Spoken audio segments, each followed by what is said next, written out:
Boa tarde a todos. Tenho o prazer de completar a dissertação do mestrado. Sou Débora, orientado pelo professor Roberto. Agradeço desde já a atenção de todos, espero que vocês tenham gostado. Então, minha dissertação é intitulada Caracterização Molecular e Filogeografia de Autoproteínas Américas. Primeiramente, vou contextualizar o assunto, depois eu passo um pouco da metodologia, as das vontade de banco de dados e algumas análises, posteriormente, a apresentação de dados e a discussão. E, por fim, para trazer algumas considerações finais. Então, inicialmente, nessa introdução, o Australopithecus jatelinos, ele se destaca em uma das principais pragas de apiários do mundo. Né? Ele é um inseto que está presente em grandes regiões produtoras e também ele se alimenta por resíduos de ação, de aves presentes na agricultura, tem o ciclo médio de 36 dias, 30 graus, pode ocupar até 400 ovos por fêmea. É uma praga de origem ocidental e tem distribuição cosmopolita, todos esses países destacados. E essa distribuição ela está muito associada ao transporte de grãos contaminados. Esse inseto ele é vetor de doenças, fungos e até protozoários. Doenças como vírus de bubolo, do péssimo, também é responsável como vetor bacteriano. E muitas vezes as aves que digerem esse besouro, elas são nela. E quando as aves digerem as larvas, elas causar danos no pasto desses animais. Além disso, como eu comentei, ele traz danos nas estruturas do apiário também. Que a gente tem uma dano no sistema de abastecimento, o problema é que ele rompe a camada de isolamento térmico desses apiários. E, nesse caso, desse inseto, o controle é feito majoritariamente com inseticidas, então patogênicos, como o estatismo, e algumas vezes utiliza nematóides, detectáveis. E há casos de resistência de cortados, principalmente organofosforados e etóicos. Esse lado bom desse inseto também, né? Ele é utilizado para alimentação de suínos, de aves e na agricultura também. É um inseto que tem um alto teor de proteína, 65% de proteína e 24% de nutrientes. Ele foi aprovado na União Europeia para esse fim em 2017.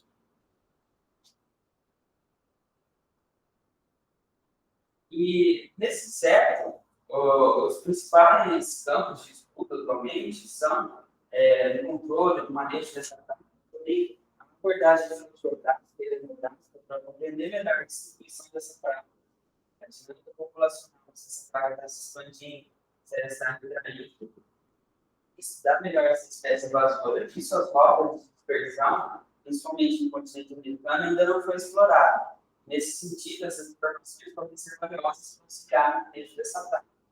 De maneira integrada. Então, os objetivos desse trabalho são referir a relação genética entre os apóstolos e ortotópicos jatelinos nas Américas, quantificar a diversidade e a estrutura populacional de ortotópicos jatelinos na América do Norte e na América do Sul. Também estimar a demografia molecular das populações para poder verificar a dinâmica populacional tanto na América do Norte quanto na América do Sul. Esse trabalho também tem um foco no Brasil. Então, para atingir esses objetivos, foram feitas coletas, extração de DNA, amplificação e sequenciamento desse material. Foram coletados aqui 116 indivíduos de ortotópicos jatelinos em 6 países, no caso Argentina, Brasil, Equador, Paraguai, Estados Unidos, com auxílio de parcerias com o laboratório, foram realizadas essas coletas, e foram feitas em 17 localidades diferentes. Posteriormente, foi extraído o DNA genômico desse material em extração destrutiva, CTAP, e foi identificado 2 genes genômicos do material, o COL1 e o COL2 e o PCR. Foram desenhados primers específicos para atingir essa finalidade. Eu trago aqui esses primers escritos. Posteriormente, foi feita uma purificação em cima desse material para enviar esse sequenciamento. Então, eu trago uma imagem apresentando esse sequenciamento e a direita o genoma do material apontando aí para esses dois tipos. Agora, uma etapa muito importante desse trabalho foi a montagem dos bancos de dados para a realização das inferências genealógicas. Então, foram montados 3 bancos de dados, dataset 1, dataset 2, e um conjunto de dados no Brasil. No dataset 1 foram utilizados 116 fragmentos do protocolo, mais 6 sequências disponíveis no banco de dados da Itaúna da Coreia do Sul. Essas sequências estavam disponíveis no Code System, essa meia dúzia de sequências. E aqui foi dividido em grupos. Então, o primeiro grupo foi da Itália, da Coreia do Sul, presente nessas bases de dados. O segundo grupo, do Brasil. O terceiro, presente na Estados Unidos. E o último grupo, Argentina, Equador, Paraguai. Já no dataset 2, aqui foram utilizadas sequências produzidas somente nesse trabalho. E foi englobado também os dados do gênero 2. Esses fragmentos foram concatenados, ou seja, eles foram incluídos numa única sequência. E aí foi dividido em 3 grupos: Estados Unidos, Brasil e o grupo Argentina, Equador e Paraguai.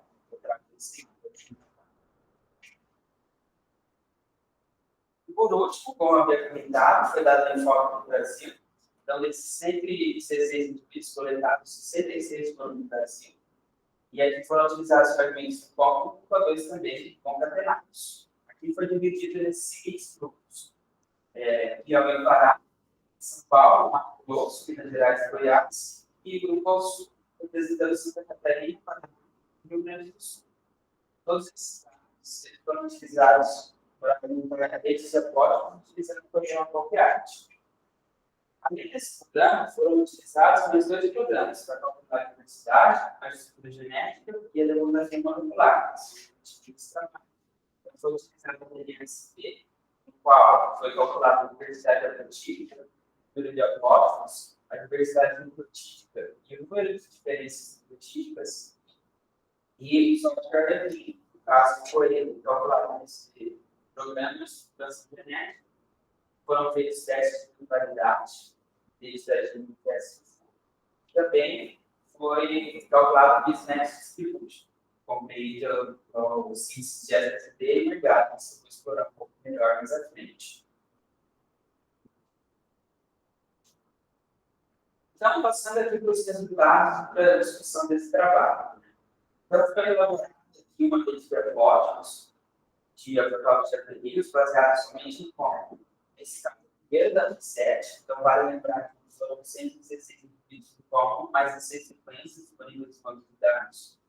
Foi montada essa rede de hipóteses, a gente pode observar aqui que foram 7 hipóteses, no qual azul representa o Brasil, verde, Canadá e Estados Unidos, e lá e a mulher, a Alemanha, Coreia do Sul.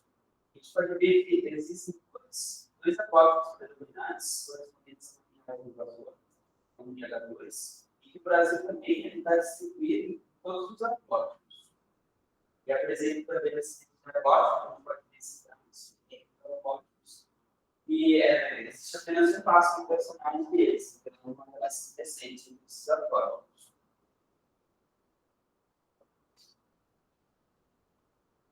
Passando agora para o segundo dataset. Nesse caso, foram as 116 sequências produzidas somente nesse trabalho de genes concatenados. Então, nós podemos observar essa rede de apóstolos, com 12 apóstolos produtivos. Todos os apóstolos estavam presentes no Brasil, pode observar no sul do Brasil. Né? E também existe apenas um passo mutacional entre esses apóstolos. A gente pode observar que cada coisa é com as linhagens fundadoras que eles compartilham todos os apóstolos. Trazendo esses dados inéditos de diversidade, nós podemos observar novamente que todos os apóstolos estavam presentes no Brasil, que a diversidade haplotípica no Brasil foi de 0,755, teve um alto número de sítios polimórficos, igual ao outro, foi um número bem maior em relação aos outros países. A gente pode observar também maior diversidade obtida foi do Canadá e Estados Unidos, 0,471. E o valor de diversidade total não foi elevado devido ao resultado da diversidade do Brasil.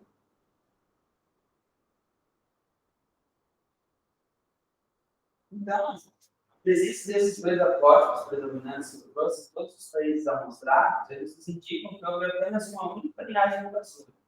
E essa linhagem apresentou uma baixa diversidade relativa com outras pragas invasoras. E isso está muito relacionado ao efeito de deriva genética pelo efeito fundador, no momento de introdução dessa praga no continente americano. O número de introdução ele pode ter ocorrido com uma introdução ou múltiplas introduções dessa mesma linhagem. E o local de invasão, infelizmente, com alto compartilhamento de apóstolos com baixa diversidade, não foi possível determinar exatamente esse local de invasão. Trazendo agora a análise da variação molecular, a gente pode observar que houve estruturação genética em dois níveis hierárquicos das Américas. Então, em dois níveis hierárquicos, entre populações, a variação foi de 23,27%, a variação com FIST de 0,229, acima de 0,2 considerado muito alto. E a variação de 3 níveis hierárquicos observados em populações em grupos, o FISC foi de 0,205. Nesse caso, a gente está vendo que esses agrupamentos selecionados para as Américas não foi muito representativo. A divisão, a estruturação genética, ela não é explicada por essa divisão em grupos. Agora, a gente tem dados. Se observarmos, tem uma série de valores significativos. Se observarmos nas populações, pelo teste de estadia, teste de população seguinte, modelo de localidade, então, tanto a Argentina quanto o Paraguai, quanto o Canadá, Estados Unidos e o Brasil, não estão nem expandindo nem internos nessas populações. Só que, por outro lado, se observarmos o Mismatch Distribution, os Estados Unidos e o Canadá apresentaram expansão espacial. O Mismatch é o contrário. Quando o resultado é não significativo, significa que apresentou expansão espacial. Agora, no Brasil, em foco no Brasil. No Brasil, tivemos 12 apóstolos, das 9 localidades ilustradas, foram ilustrados em 9 estados diferentes, e eu destaco Goiás, porque dos 12 apóstolos obtidos, 7 foram presentes no região de Goiás, você pode observar nessa rede de apóstolos, e também existe apenas um passo mutacional entre esses apóstolos, revelando uma relação desses indivíduos. Trazendo esses dados de diversidade também no Brasil, a gente pode observar que o Goiás tem uma alta diversidade produtiva, assim como Minas Gerais e o Pará. O Goiás tem uma maior diversidade produtiva e o maior número de sítios polimórficos também. Ele gosta.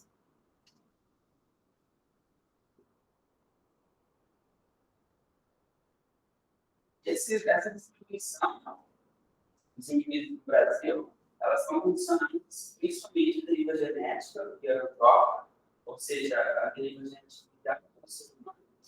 E a maior diversidade no Brasil ela pode ser explicada tanto pela amostragem, que teve uma número de amostragem, por 66 indivíduos, 116 amostrados totais, e também pela diversificação dos apóstolos no curto período evolutivo. Então, teve uma adaptação da praga no Brasil. Isso também pode ser resultado do ambiente orgânico, se semelha muito às condições naturais do Ophicomys sortelis, tendo desenhos de níveis de águas. E eu destaco no Comitê de Goiás com 7 dos apóstolos presentes no Brasil. Aqui é possível nós inferirmos como há uma maior diversidade no Brasil, essa praga pode ter chego primeiro no Brasil e depois se espalhar para outros locais de coleta. Só que para isso seria necessário outros marcadores mais profundos desses dados.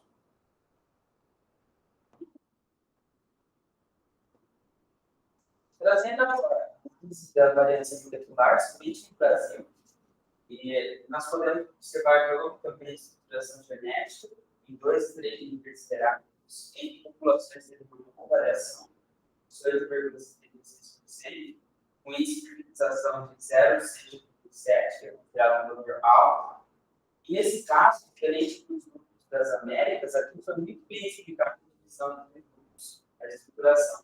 A gente pode observar que a divisão entre grupos, o FI-CD, foi de 0,676, representando a maior parte da estruturação genética desses grupos.